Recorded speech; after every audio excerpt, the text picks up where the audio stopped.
So I think we have to keep a look on this euro funding the US and vice versa in terms of the money. Is the money coming back, or is the money still flowing out with the fear of tightening in the US and tightening in Europe, especially on the funding side.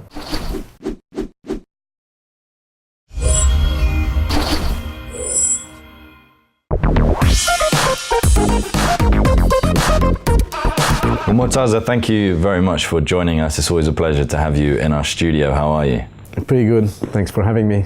So we're going to have a little look at the markets in general, just to start off with. It has been quite a volatile, crazy couple of weeks. Why is this? Can you explain that why? Yeah, indeed, the past 3 weeks have been like quite hectic. Return of volatility, big swings in the market, especially decline in the equity and commodity markets. We view it as two events. Of course, on the short-term event is sort of a squeeze of short vol exposure, momentum exposure, and people that were squeezed into a liquidity issue in the market. And but the larger picture is, I think, is a story of flow of funds, which brings volatility and squeeze some market participants. So it was an incident waiting to happen for, like, let's say, the volatility short trade, but the real trigger is I think the repatriation of European assets from the American market. It's been 3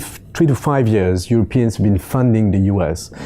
Low rates or negative interest rate in Europe by the ECB has pushed Europeans to find yield in the US market, especially on the treasuries market. So you have a trade which is short 2-year bond, or at least being funded in 2-year swap in euro, and being invested in 10-year treasuries.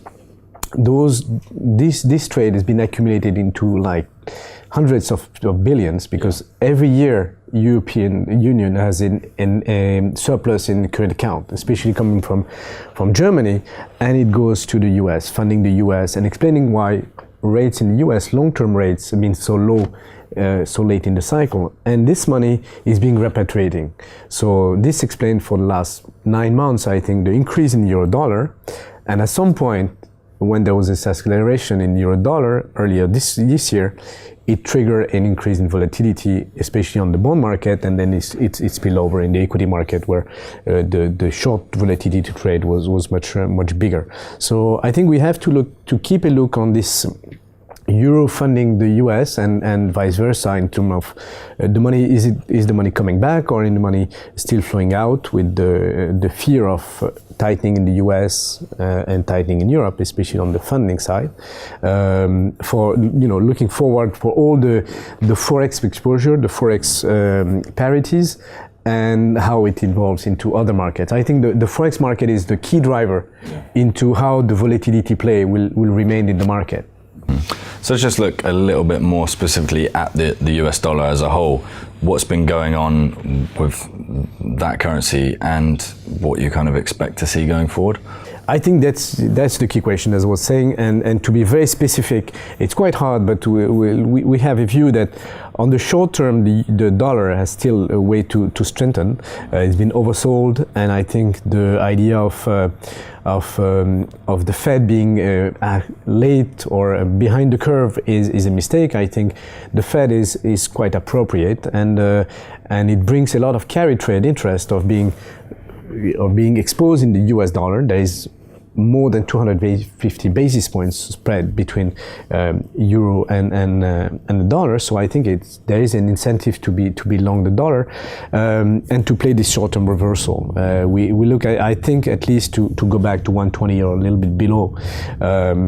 The trend of overall is still on a weakening of the dollar, but this trend is going to be set for at least 12 months or 18 months. So short term is long the dollar for the reversal, and then go long the euro, because on a fundamental basis, I was saying, the European Union is funding the US. So still the money means that there is a higher fundamental value of the euro. long term. There is lower inflation, there is better fiscal policy now, there is much more fiscal discipline, and the Euro project, the EMU project, is, I think, less at risk on a 2-3 years basis. So I think the trend is still a strengthening of the euro. And especially if Europeans start to repatriate massively, but short term, I think it's the dollar is oversold. So it means also that a lot of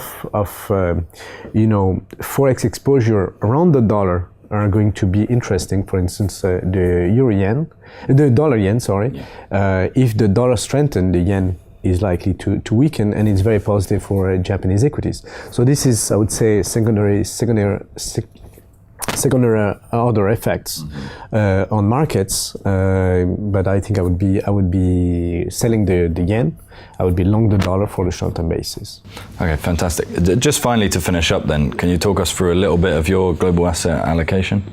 So our global asset allocation is very consistent with what we call a late cycle phase.